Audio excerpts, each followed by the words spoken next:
हाबाफारिजों लोब्बा लाखिनानै नैथि साननि खुलुमबाय स्टुडिय'आव आं आमिना सरगियारि चिरां जिल्ला बिजनी दख'रानि सिङाव थानाय अक्सिगुरि दालाइ दुलाराय बर' फरायसा आफादा साननैनि हाबाफारि लानानै रुफाथि मायथाइ फालिदों। बानजाय आफादनि आफादगिरि बिथाङा फोरमायो दि गिबि सानाव फरायसाफोरनि सावगारि बोनाय, आइजोफोरनि दिरुं बोलायनाय आरो गोबां खेलाफोरखौ लानाय जादों। नैथि सानाव हारिमु हानजा सुरनाय, आगुनि बिबानगिरिफोरखौ बरायनाय आरो गेवलां मेल लादों। लोगोसे फोरमायबावदों दि बे गेवलां मेलाव मिरु दुलाराय बर' फरायसा आफादनि गाहाय नेहाथारिजों लोगोसे जिल्ला दख'रा एबसुनि बिबानगिरि बिथांमोना फैगोन। लोगोसे ओनसोलनि सानसुमै फरायसा आरो गासै रायजो राजाफोरानो बाहागो लागोन। चिरां जिल्ला बिजनी दख'रा एबसुनि सिङावनो थानाय अक्सिगुरि दालाइ एबसुनि जि रुफाथि मायथाइ फोरबो खुंनाय, बियो जों गोबाव समनिफ्रायनो नाजाबोनानै दिनै जाफुंसारनायाव फैबाय।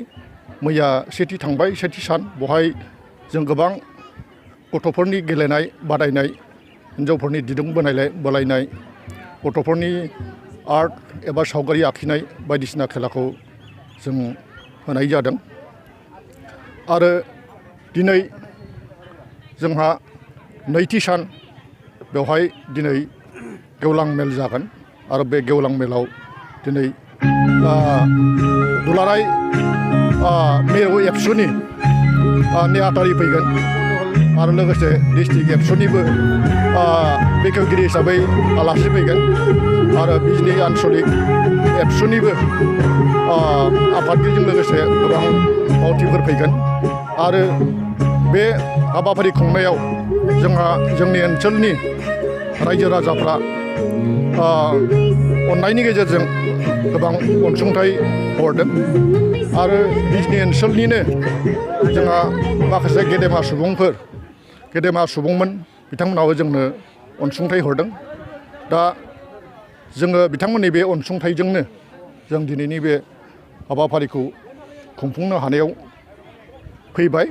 दा जोंहा नै दान्दिसे उनावनो गेवलां मेल जासिगोन आरो बेवहाय सिगांनि बे दालाइ एबसुखौ सालायबोनाय बिदिनो आफादगिरि, नेहाथारि आरो माखासे गोजाम मावथिफोरखौ बरायगोन, आर'नाइ सोगोन।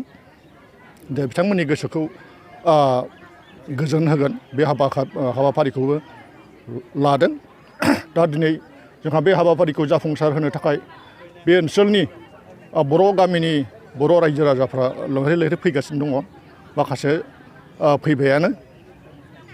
दा जोंहा कालचारेल रेलिबो प्रग्राम जाखांबाय आरो आं बारा बुंनांगौ गैला।